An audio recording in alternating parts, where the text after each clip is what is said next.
திருவிவிலியம் எழுதுதல் நாள் 123. எண்ணிக்கை 21ஆம் அதிகாரம் எழுதி முடிச்சாச்சு. கானானியர் மேல் வெற்றி. வெண்கல பாம்பு. கோர் மலை முதல் மோவாபியர் பள்ளத்தாக்கு வரை. சீகோன் ஓகு மன்னர்களை வெல்லுதல் என பல தலைப்புகளிலே அதிகாரம் முழுவதும் கொடுக்கப்பட்டுள்ளது. சற்றலசுவோம் வாருங்கள். இஸ்ரேல் அத்தாரிம் வழியாக வருவதை நெகேபில் வாழ்ந்த கானானியராகிய அராது மன்னன் கேள்வியுற்றான். அப்போது அவன் இஸ்ரேலோரோடு போரிட்டு அவர்களில் சிலரை சிறைபிடித்தான். உடனே ஆண்டவரிடம் இஸ்ரேல் பொருத்தனை செய்து, நீர் உண்மையில் இம்மக்களை என் கையில் ஒப்படைத்தால் அவர்கள் நகர்களை நான் அழித்து விடுவேன் என்று கூறியது. அவ்வாறே ஆண்டவர் இஸ்ரேலின் குரலை கேட்டு கானானியரை ஒப்படைத்தார். அவர்கள் அவர்களையும் அவர்கள் நகர்களையும் அழித்தனர். எனவே அந்த இடத்தின் பெயர் ஓர்மா என்று வழங்கியது. ஏதோம் நாட்டை சுற்றி போகும்படி ஓர் என்ற மலையிலிருந்து அவர்கள் செங்கடல் சாலை வழியாக பயணப்பட்டனர். அவ்வழியை முன்னிட்டு மக்கள் பொறுமை இழந்தனர். மக்கள் கடவுளுக்கும் மோசேக்கும் எதிராக பேசினர். இந்த பாலை நிலத்தில் வாழும்படி எங்களை எகிப்திலிருந்து கொண்டு வந்தது ஏன்? இங்கு உணவும் இல்லை, தண்ணீரும் இல்லை. அற்பமான இந்த உணவு எங்களுக்கு வெறுத்து போய்விட்டது என்றனர்.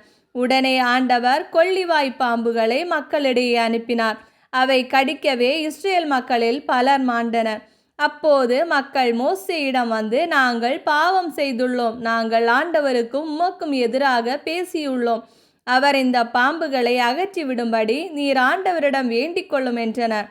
அவ்வாறே மோசே மக்களுக்காக மன்றாடினார். அப்போது ஆண்டவர் மோசேயிடம் கொள்ளிவாய் பாம்பொன்றை செய்து அதை ஒரு கம்பத்தில் பொறுத்து, கடிக்கப்பட்டோரில் இதை பார்க்கிற ஒவ்வொருவனும் பிழைப்பான் என்றார். அவ்வாறே மோசே ஒரு வெண்கல பாம்பை செய்து அதை ஒரு கம்பத்தில் பொருத்தினார். பாம்பு கடித்த எந்த ஒரு மனிதனும் இந்த வெண்கல பாம்பை பார்த்து உயிர் பிழைப்பான்.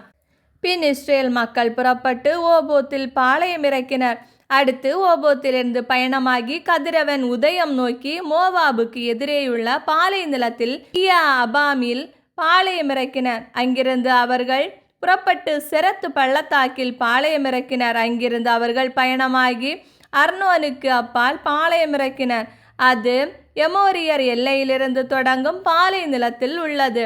அர்னோன் மோவாபுக்கும் எமோரிய நாட்டுக்கும் இடையேயான மோவாபிய எல்லையாகும். ஆண்டவரின் போர்கள் என்ற நூல் இவ்வாறு கூறுகிறது. சூப்பாவிலுள்ள பாகேபும் அர்னோன் சுற்றார்களும் ஆர் என்னும் பகுதியை நோக்கி விரிவதும் மோவாபு எல்லை மேல் சாய்வதுமான பள்ளத்தாக்குகளின் சரிவு. அங்கிருந்து தொடர்ந்து அவர்கள் பெயருக்கு சென்றனர். மக்களை ஒன்று கூட்டு, நான் அவர்களுக்கு தண்ணீர் கொடுப்பேன் என்று ஆண்டவர் மோசேக்கு கூறிய கிணறு இதுவே. பின் இஸ்ரேல் பாடிய பாடல். ஊறி பெருகிடு கிணறே, அதை புகழ்ந்து பாடுங்கள். இளவரசர்கள் செங்கோலால் அகழ்ந்த கிணறு இதுவே. மேன்மக்கள் கோல் கொண்டு குடைந்த கிணறும் இதுவே.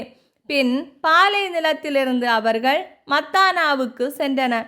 மத்தானாவிலிருந்து நகலியேலுக்கு சென்றனர். நகலியேலிருந்து பாமோத்துக்கு சென்றனர். பாமோத்திலிருந்து பாலை நிலத்தை நோக்கி நிற்கும் பிஸ்காவின் கொடுமுடிக்கருகில் மோவாபு பகுதியிலிருந்த பள்ளத்தாக்குக்கு சென்றனர். இஸ்ரேல் எமோரியர் மன்னன் சீகோனிடம் தூதர்களை அனுப்பி கூறியது, உன் நாடு வழியே நான் செல்ல அனுமதியும். நாங்கள் வயல் பக்கமோ திராட்சை தோட்ட பக்கமோ திரும்ப மாட்டோம். நாங்கள் யாதொரு கிணற்றிலிருந்தும் தண்ணீர் குடிக்கவும் மாட்டோம். நாங்கள் எல்லையை தாண்டும் வரை அரச நெடுஞ்சாலை வழியாகவே செல்வோம். ஆனால் தன் எல்லை வழியை இஸ்ரேல் கடந்து செல்ல சீகோன் இடந்தரவில்லை. அவன் தன் ஆட்கள் எல்லாரையும் சேர்த்து கொண்டு இஸ்ரேலுக்கு எதிராக பாலை நிலத்துக்கு சென்றான். யாகாசுக்கு வந்து இஸ்ரேலை எதிர்த்து போரிட்டான். இஸ்ரேல் வாழ்முனையில் அவனை கொன்று அர்னோன் தொடங்கி அம்மோனியர் வரையுள்ள யாப்போகு மட்டும் அவன் நாட்டை கைப்பற்றியது. அம்மோனியர் எல்லை அரணாய் அமைந்திருந்தது. இஸ்ரேல் இந்த நகர்கள் அனைத்தையும் சொந்தமாக்கி கொண்டது. இஸ்ரேல் எமோரியரின் அனைத்து நகர்களிலும் எஸ்போனிலும் அதன் எல்லா கிராமங்களிலும் குடியிருந்தது. எஸ்போன் என்பது எமோரிய மன்னன் சீகோனின் நகர். அவன் மோவாபிய முன்னைய மன்னனோடு போரிட்டு அவன் கையிலிருந்து அர்னோன் வரை இருந்த நாடு முழுவதையும் கைப்பற்றியிருந்தான். எனவே தான் கவிஞர் பாடுகின்றனர், எஸ்போனுக்கு வாருங்கள், அது கட்டப்படட்டும். சீகோன் நகர் நிறுவப்படட்டும். நெருப்பு எஸ்போனிலிருந்தும் நெருப்பு தழல் சீகோன் நகரிலிருந்தும் சென்றது. அது மோவாபிலுள்ள நகரையும் அர்னோன் மேடுகளிலுள்ள தலைவர்களையும் விழுங்கிவிட்டது. மோவாபு உனக்கு ஐயோ கேடு! கெமோசின் மக்களே, உங்களுக்கு முடிவு வந்துவிட்டது. எமோரிய அரசன் சீகோனுக்கு கெமோசின் காரணமாய் அவன் புதல்வர் புறங்காட்டி ஓடினர். அவன் புதல்வியர் சிறை கைதிகளாயின. எனவே எஸ்போன் முதல் தீபோன் வரை அழிந்தது. மேதபா வரையுள்ள நோபுபாக்கு பகுதிகளை பாழாக்கினோம். இவ்வாறு இஸ்ரவேல் எமோரியர் நாட்டில் தங்கிற்று. பின்னர் யாசேரை உளவு பார்க்கும்படி மோசே ஆள் அனுப்பினார். அவர்கள் அதன் கிராமங்களை கைப்பற்றி அங்கிருந்த எமோரியரை துரத்திவிட்டனர். அதன் பிறகு அவர்கள் திரும்பி பாசான் நெடுஞ்சாலை வழியாக போனார்கள். பாசான் மன்னன் ஓகு என்பவனும் அவன் மக்கள் அனைவரும் எதிரேயி என்னுமிடத்தில் போர் புரியும்படி அவர்களுக்கு எதிராக வந்தனர். ஆனால் ஆண்டவர் மோசேயிடம், அவனுக்கு அஞ்ச வேண்டாம், நான் அவனையும் அவன் மக்கள் அனைவரையும் அவன் நாட்டையும் உன் கையில் ஒப்படைத்து விட்டேன். நீ எஸ்போனில் வாழ்ந்த எமோரியர் மன்னன் சீகோனுக்கு செய்தது போல இவனுக்கும் செய்வாய் என்றார்.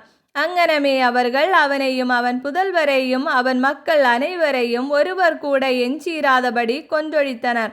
அவன் நாட்டையும் அவர்கள் கைப்பற்றினர். இவ்வாறு எண்ணிக்கை 21ஆம் அதிகாரம் நிறைவு பெறுகிறது. மேலும் என்னென்ன பொறுத்திருந்து பார்ப்போம்.